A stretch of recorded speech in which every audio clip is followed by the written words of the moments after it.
your creation, your baby. You miss family dinners, you lose sleep, you pour every ounce of your energy into this living, breathing entity that is your business. And then one day you sit across from a buyer and they ask you to reduce all of that sweat and sacrifice into a single number on a piece of paper. How do you even begin to put a price tag on your life's work? It is one of the most jarring experiences an entrepreneur can face. You are asking someone to translate decades of emotional investment into cold, hard math. And the truth is, most business owners have absolutely no idea what their business is actually worth. They know what it feels like it should be worth, which is a very different metric. Exactly. And that gap between emotional value and market reality is exactly what we are diving into today, specifically looking through the lens of Stark County, Ohio. Because valuing a business isn't just about plugging revenue into a universal calculator. Geography, local economy, and community ties change the math entirely. So, why is it that so many founders get their own numbers so incredibly wrong when they finally decide to sell or step back? It usually comes down to the echo chamber of the golf course.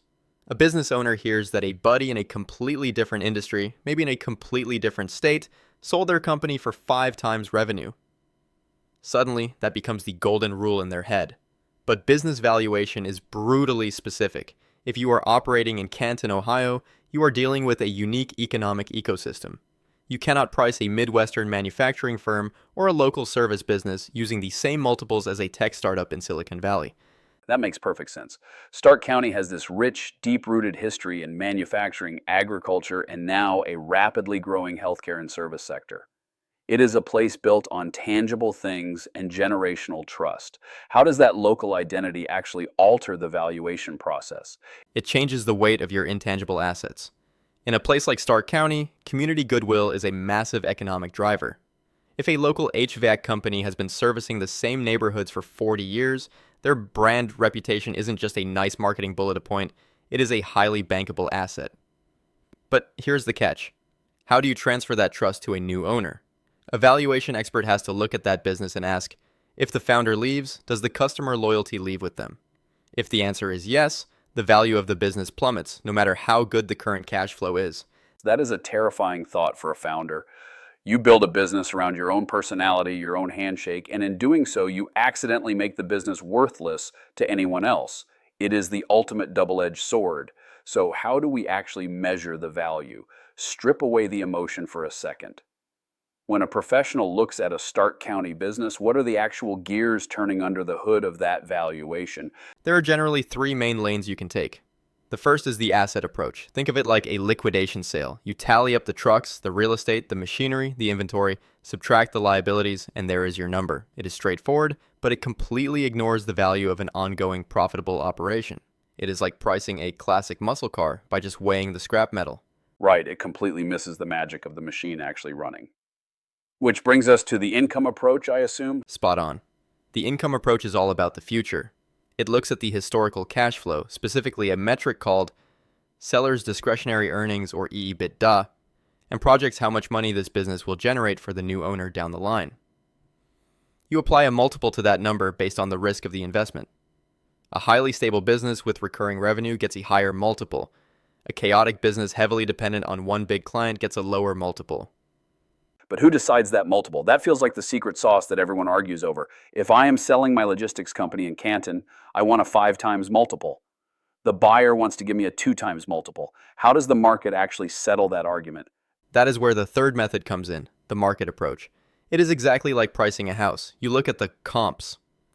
What did the similar logistics companies in the Midwest of a similar size actually sell for in the past 12 months?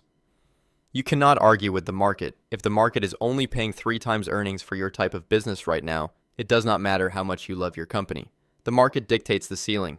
That brings up a fascinating dynamic, especially right now. We are watching the largest wealth transfer in history as the baby boomer generation retires. In places like Stark County, you have countless small and medium-sized businesses that are the absolute backbone of the local economy. What happens to a community when all these legacy businesses suddenly need valuations and transition plans? It is a phenomenal question, and honestly, it is the silent economic crisis of our time. When a local business fails to plan for a transition, it doesn't just hurt the owner's retirement fund, it threatens the jobs of the 50 people who work there. It threatens the local tax base that funds the schools. A proper business valuation isn't just a selfish tool for the owner, it is a vital step in preserving the economic fabric of a community. If an owner waits until they are burned out or sick to get a valuation, they are selling under duress. The value drops, buyers smell blood in the water, and sometimes the doors just close forever. So procrastination is literally destroying local wealth. It is wild to think about a valuation as a tool for community preservation, but you are absolutely right. If you know what your business is worth today, you know exactly what you need to fix to make it worth more tomorrow. It shifts you from just running the business to actually engineering it. Exactly. A valuation acts as a diagnostic MRI for your company. It exposes the hidden risks you have gone blind to. Maybe you realize your customer base is too concentrated. Maybe you realize your lease agreements are a mess. Once you see the math, you can spend the next 3 to 5 years fixing those specific vulnerabilities. By the time you actually go to market, you have built a bulletproof asset. Let's talk about the buyers for a moment, because a valuation is essentially a bridge between a seller's past and a buyer's future. When buyers are looking at businesses in a solid working class market like Stark County, what are they actually looking for? Are they looking for a bargain, or are they willing to pay a premium for stability? Both, but stability is the ultimate premium. Buyers today are incredibly sophisticated. They aren't just buying a job, they are buying a cash-flowing asset. They are looking for clean books, predictable revenue, and a management team that stays in place after the founder leaves. If a buyer sees that a Stark County manufacturing plant has modern equipment, a loyal workforce, and a diverse client list, they will pay top dollar. Why? Because the risk is low. Valuation is inversely correlated with risk. Lower the risk, raise the value. Valuation is inversely correlated with risk. That is a brilliant way to frame it. It is not about how much money you make. It is about how safely and predictably you make it. I think a lot of business owners miss that. They brag about top-line revenue, but their operations are held together by duct tape and sheer willpower. A buyer looks at that and sees a liability, not an asset. Precisely. Willpower is not a transferable asset. If the business requires the owner to work 80 hours a week just to keep the lights on, the business has no value to an investor. The investor would just be buying a very stressful, very expensive job. That is the hardest truth for founders to swallow during the valuation process. They feel insulted that their hard work isn't being rewarded, but the market only rewards systems, not sweat. That is a tough pill to swallow, but a necessary one. It forces a fundamental psychological shift. You have to stop viewing your business as your baby and start viewing it as a product that is eventually going to sit on a shelf and be judged by a consumer. And that shift is exactly what separates the owners who walk away wealthy from the owners who just walk away tired. Taking the time to get a professional, objective valuation, especially from experts who understand the local Stark County landscape, is the first step in taking control of your own exit narrative. It really strips away the illusion and leaves you with the truth. And while the truth about your business's value might sting at first, it is the only foundation you can actually build a future on.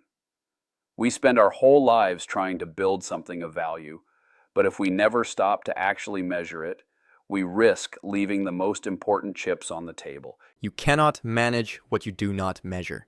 And when it comes to the biggest financial asset of your life, flying blind is a risk no one can afford to take. A powerful reminder for anyone out there grinding away at their desk today.